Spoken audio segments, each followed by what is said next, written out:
2022 s'achève dans quelques heures, la dernière vidéo que j'ai sortie était sur l'histoire sans fin, donc on peut dire que ça terminait l'année en beauté, mais quand même je me suis dit que ça serait sympa de faire un petit bilan en sélectionnant le film, la série et le jeu vidéo qui m'ont le plus marqué cette année. Et bien sûr, je vous invite à faire la même chose dans les commentaires ou même en collage. Allez, on commence par le jeu de l'année pour moi et qui a été élu jeu de l'année tout court d'ailleurs, il s'agit d'Elden Ring. Alors j'ai un petit peu hésité avec God of War, mais s'il y a bien un jeu sur lequel je reviens régulièrement depuis sa sortie, c'est bien Elden Ring. J'aime la Dark Fantasy et à ce niveau on est servi, on retrouve le gameplay des Dark Souls amélioré juste ce qu'il faut, et le sentiment de liberté qu'on ressent en explorant les terres d'Elden est juste fou. Bref, je suis toujours appelé à retourner sur ce jeu comme happé par une force mystique, donc évidemment que c'est mon jeu de l'année. Niveau série, c'est un petit peu plus compliqué parce que j'ai surtout en tête des déceptions, genre les Anneaux de Pouvoir ou Willow. Mais quand même, on a eu des trucs très cool comme la saison 3 de The Boys, Peacemaker ou encore House of the Dragon, qui a mis du temps à se mettre en place, mais qui donne finalement très envie de continuer. Seulement, puisque je me suis donné le devoir de n'en retenir qu'une, ça serait la série Cyberpunk Edgerunner, l'adaptation du jeu Cyberpunk 2077. Pourtant, je suis pas super fan du jeu, mais la direction artistique m'a hypnotisé. Les personnages sont attachants, leur évolution captivante, et au final, j'ai plus été immergé dans cet univers avec la série qu'avec le jeu, ce qui paraît improbable. En plus, le tout est parfaitement rythmé, et Dieu sait que j'accorde de l'importance au rythme dans une fiction. Enfin bon, rien que de vous en parler, j'ai envie de la remater, donc ouais, y a pas photo,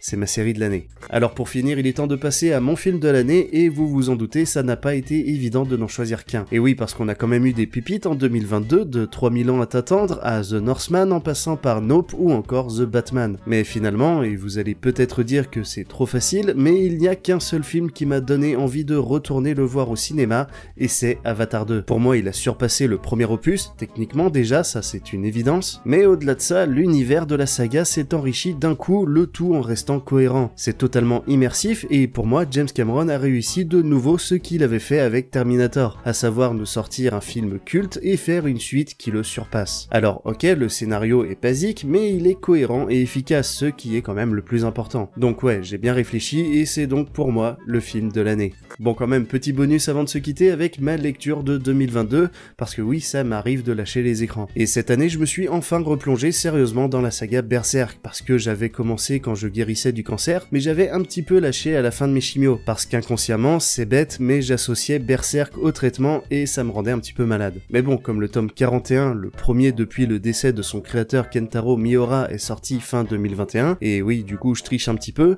bah je me suis dit que c'était l'occasion de m'y remettre, et là c'est simple, je n'arrive plus à décrocher. Alors j'en suis qu'au volume 13, mais j'ai conscience d'être en présence de quelque chose de plus grand que juste un manga, c'est vraiment une œuvre monumentale, donc ouais, c'est ma lecture de l'année, et sûrement plus encore. Sur ce, on se retrouve en 2023 avec plein de nouveaux contenus, merci d'avoir passé cette année à mes côtés, d'être de plus en plus nombreux à me suivre et à me soutenir, c'est vous qui me donnez la motivation et la force de continuer, donc vraiment merci. Je vous souhaite de passer un très bon réveillon et surtout, prenez soin de vous.